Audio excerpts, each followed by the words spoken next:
সোদপুর চত্বরের একটা খুব ছোট্ট ফুড স্টল যেটা চালান এই দুই দাদা মিলে, যেখানে পাওয়া যায় মেইনলি কাবাবস, কিছু ফ্রাইড আইটেম আর মোমো, এবং খাবারের দামও একদমই কম।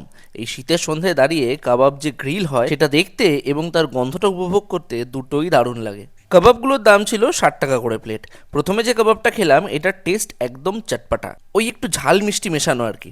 আর তারপর খেলাম হরিয়ালি কাবাব, এটাও কিন্তু বেশ ভালো খেতে। আর দোকানে কথা বলতে বলতে জানতে পারলাম যে দাদা কাবাব বানাচ্ছিলেন উনি নাকি 18 বছর ধরে কাবাব বানানোর কাজ করছেন। এরপর আমরা খেলাম এক প্লেট চিকেন মোমো, যার দাম 40 টাকা।